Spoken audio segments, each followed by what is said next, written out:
Welcome to the Deep Dive. We're the place you turn to when you want to go beyond the headlines, taking those stacks of sources and really pulling out the key insights. We give you that shortcut to being genuinely well-informed. And today, we're definitely diving deep. We're looking into the fascinating and pretty complex world of legislative advocacy, specifically right here in Florida. That's right. We're zeroing in on this long effort, decades, really to repeal a specific state law. And what's really caught our eye is how the advocates seem to be making a major strategic shift. Mhm. It's like getting an inside look at how these really tough, long-fought legislative battles are actually strategized, moving past the news clips to the actual thinking, the almost chess-like moves behind trying to make change happen. Exactly, like a masterclass in playing the long game. And our sources today, they really laid this out clearly. We've got an address to the advocates for repeal of Florida Statute 768, argument to lawmakers draft, and the path forward in 2026 framework. Right, and these docs, they outline a really clear, very disciplined, I'd almost say revolutionary strategy for advocates trying to get Florida Statute 768.21, Subsection 8 repealed, aiming for 2026. Okay, so let's unpack this right from the start because the context here is just critical. For 35 years, this law, Subsection 8, it's denied certain Floridians the right to seek damages for their own loss when medical negligence kills a loved one. And it's super specific about who it affects, right? Yeah. It silences adult children who lose a parent and also parents who tragically lose an adult child. This isn't some, dry legal footnote. No, it really isn't. It gets right to the heart of who the law recognizes as having standing to claim their own grief, their own suffering. Exactly. Standing, that's the legal term for basically your right to even bring a lawsuit, to be heard by the court, or to seek some kind of remedy for a harm you personally suffered. This statute literally takes that right away for these specific relatives, but only for their own non-economic losses in these malpractice cases. An exclusion that had just huge consequences, emotionally and legally, for so many families here in Florida. Absolutely. Decades of impact. So, okay, after fighting this for 35 years, you'd think the message would be crystal clear, totally unified. But what's fascinating in these sources is that the very first step in this new strategy is actually clarifying what Subsection 8 really does, correcting misconceptions, even among their own side. Yeah, that's striking. Many people, even advocates, have been saying the law prevents lawsuits from being filed altogether. Right.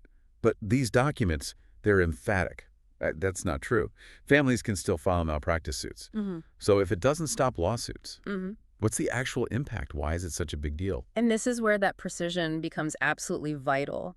What Subsection 8 actually does is bar those specific survivors, the adult children, the parents of adult children, from recovering their own non-economic damages. Okay, non-economic damages. Can you just quickly define that for us? Sure. Non-economic damages are for those non-monetary losses. The really personal, intangible things, the pain and suffering, the grief, the loss of companionship, the guidance a parent might have given, or the care an adult child provided. Things that are profoundly real but don't come with an invoice, like medical bills or lost wages. Got it. And that distinction is not just academic, is it? The sources stress that the legal wrong, the tort, it lies in the survivor's own personal loss, not some abstract value of the victim's life. Why is making that specific point so critical for legislative success? It sounds subtle. It is subtle, but it's incredibly powerful because it completely reframes the debate. If you argue about the value of a life, you're in this, philosophical, almost unanswerable territory. It gets bogged down. Right. How do you legislate the value of a life? Exactly. But by focusing on the survivor's loss, the specific recognized harm these individuals themselves suffered, you're talking about a legal injury, a harm they incurred. It shifts the conversation from abstract morals to a concrete legal right that lawmakers actually know how to address with policy. So it grounds the argument in law and policy, not just emotion, which can get messy in politics. Precisely. It gives lawmakers something tangible to work with. Okay, that makes a lot of sense.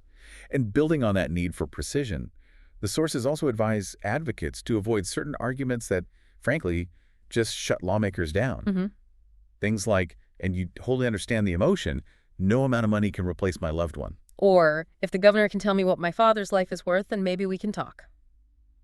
Deeply felt, completely understandable, but strategically. Counterproductive is what the sources say. Why do those powerful statements become a dead end, legislatively speaking? Because, however sincere, they essentially tell the policymaker there's nothing you can do. They create an impasse. They highlight this massive, intractable grief, but offer no legislative path forward, no lever to pull. Leaves them nowhere to go. Right. So the guidance in these documents is reframe the whole message.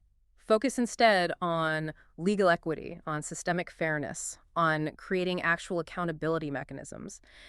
That approach invites solutions. It gives lawmakers concrete policy problems they can tackle. It's moving from expressing a grievance, however valid, to proposing a fix. A tangible fix. It's a very pragmatic shift. Huge pivot. And this leads straight into rethinking accountability. Advocates often say passionately, this isn't about money, it's about accountability. But the sources point out a kind of contradiction there. Yeah, if that's really the position, then demanding completely uncapped jury awards doesn't quite line up with that stated goal of accountability. So why doesn't a massive jury verdict necessarily equal real accountability for the negligent doctor, according to this strategy?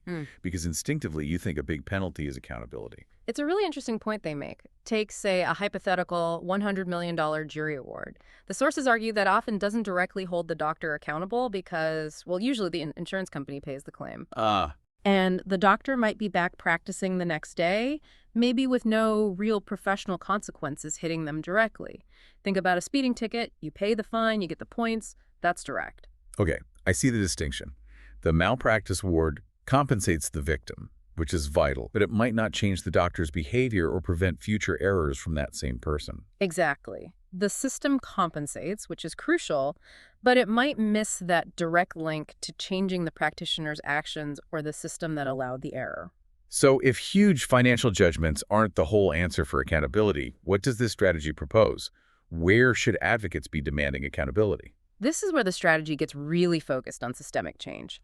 It argues accountability truly belongs with and needs to be enforced by the regulatory bodies. Meaning shifting the focus squarely onto the Board of Medicine, pushing for stricter, more meaningful sanctions, suspensions when warranted. And also onto the Department of Health and the Agency for Healthcare Administration, demanding much greater transparency in how they investigate incidents and imposing real penalties for negligence. So strengthening the watchdogs. Precisely.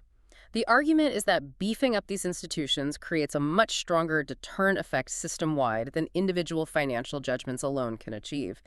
It's about making the system self-correcting through professional oversight and focusing on patient safety first. That's a major shift. Moving from just seeking restitution after a tragedy to actively trying to prevent the tragedy in the first place by improving the system itself. But what's the biggest hurdle in selling that approach? Convincing lawmakers, maybe the public too, that focusing on regulatory bodies is better than just demanding bigger court payouts. I think the hurdle is twofold. First, there's public perception, that deeply ingrained idea that justice, especially after a loss, means a large financial sum. Advocates themselves might need to shift their thinking first. And for lawmakers. For lawmakers, the challenge is showing them that robust regulatory oversight is actually the more sustainable, more effective path to real patient safety in the long run. They need to see it as an investment in a system that proactively protects people, not just one that reacts after harm is done. It's maybe less emotionally immediate, but potentially far more impactful systemically. Okay, that makes sense. It's about building credibility for a different kind of solution. Now let's talk compromise, because that seems absolutely critical here, especially trying to repeal a law that's been on the books for 35 years.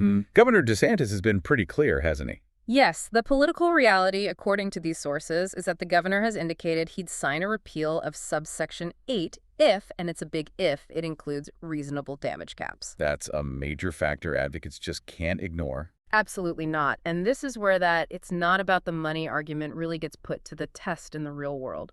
The strategy documents point out that other states, including some with pretty strong malpractice oversight systems, already have caps on non-economic damages. Some are as low as $250,000.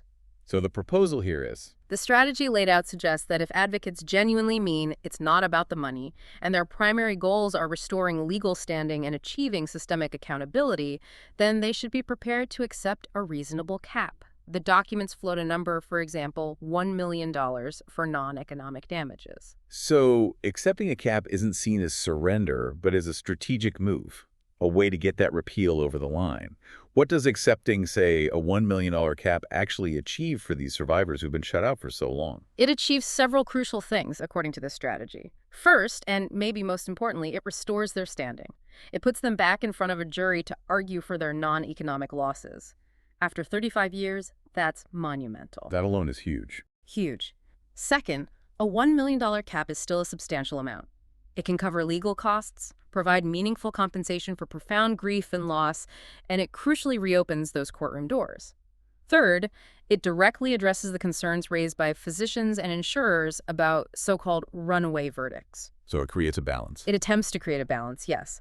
And critically, it meets the governor's stated condition, making repeal politically feasible, not just a wish list item. It's presented as the kind of strategic compromise needed to unlock actual progress. What's really striking, though, is that this compromise, this repeal with caps, isn't framed as the end goal. It's described as a vital first step in a much bigger long-term vision reform that works. Exactly. Once repeal is achieved and standing is restored, the aim is to pivot to an even bigger picture. They're thinking several moves ahead. Which is? It's about not just fixing this one part of the law, but building a fundamentally better, safer, more transparent system overall. This long-term vision seems heavily inspired by models from other states. The document specifically mentioned Michigan. Michigan, right, you mentioned that. What have they done there? Michigan apparently has shown how implementing transparency initiatives and early resolution programs can fundamentally change the whole culture around medical malpractice. The sources literally say transforming it from a culture of denial into one of honesty and responsibility. Wow. Denial to responsibility. That's a powerful shift. Mm-hmm. Can you give us a sense of the nuts and bolts? How do these programs actually work? What makes them successful? And how could that look in Florida? Well, the Michigan model, for example, involves a framework where if a medical error happens, hospitals are encouraged, maybe even required by the system structure, to conduct really fast, honest internal reviews. Okay. They're incentivized to apologize quickly when an error is confirmed, offer fair compensation to the family, often without going to court, and this is key, commit to some specific documented changes in their own systems to prevent that same mistake from happening again. So imagine an error occurs. Instead of lawyering up immediately, the family gets an open conversation, a quick investigation, fair compensation, and a clear plan so it doesn't happen to someone else. That's the idea. A structured, proactive approach, likely supported by legislation, that shifts the focus and resources away from years of adversarial litigation towards actual patient safety improvements and accountability through learning. That sounds transformative. It could cut litigation costs, maybe rebuild some trust between patients and providers, and make the system genuinely self-correcting instead of just adversarial, moving from blame to prevention. Absolutely. It's a much more holistic approach that tries to prioritize healing, safety, and systemic improvement. The argument is that by rewarding transparency and treating errors as learning opportunities, you actually get more accountability and better patient protection than just relying on verdicts after the fact. So, tying it all together, this new discipline message advocates are being told to carry is incredibly precise. 1. Subsection 8 bars survivors from recovering for their own loss. Right. 2. The fight is about equity, accountability, and fairness for these specific survivors, not about limitless financial awards. 3. Accountability needs redefining it, means stronger oversight, sanctions, transparency for doctors and institutions, not just bigger checks from insurers. 4. Be willing to accept reasonable caps as a strategic necessity to get the repeal passed and satisfy political realities. And 5. With repeal achieved, pivot to the long game, building towards lasting reforms, like that Michigan model of transparency and early resolution. And this strategy is so detailed, it even drills down into media engagement. The sources advise advocates to actually refuse interviews if reporters aren't willing to discuss this specific path forward repeal via accountability, caps, and then reform. Wow, that's discipline. Don't let the conversation get pulled back into purely emotional territory if it overshadows the strategic message. Exactly. It's about controlling the narrative, ensuring this precise, thought-out strategy gets heard, not some distorted or overly simplistic version. It shows how comprehensive this whole framework really is. It really is a complete shift. The Path Forward document hammers home. Stop reputing inaccurate framings of the law. Recognize it's about survivors' rights, not victims' lives. Avoid those dead-end emotional arguments. Define accountability, properly focus on doctor oversight. Present the pragmatic compromise. And have that long-term vision ready. It really underscores that legislative change isn't always about shouting the loudest. No, often it's about being the smartest, the most strategic. It shows that success, especially on long-standing tough issues, might not come from sticking rigidly to your initial, maybe maximalist demands. Right. It often comes from understanding the political landscape, the art of the possible, and being willing to make a strategic compromise on one front to unlock a greater, more impactful goal down the road. It's finding that path that allows progress, even when emotions run incredibly high. So, wrapping this up, what does this deep dive mean for you, our listener? Well, exploring this strategy to repeal Florida Statute 768.21, subsection 8, really reveals just how nuanced and multi-layered achieving complex legislative change has to be. It's clearly about more than just passion. It's about understanding the precise legal language, moving past arguments that feel good but don't work, strategically redefining key concepts like accountability with practical systemic solutions. And maybe hardest of all, embracing strategic compromises to achieve a much larger long-term vision for real reform. It's genuinely a masterclass in navigating that complex dance between law, policy, and public perception. Which leaves us with a provocative thought for you to consider. When you're faced with what feels like a profound injustice, how much might be gained by strategically compromising on an immediate demand if it opens the door to a more sustainable, maybe even more transformative change later on? And alongside that, what does it truly mean to achieve accountability in a system as complex as a healthcare and medical malpractice, where the levers for justice might extend far beyond just a single courtroom verdict? Something to definitely mull over.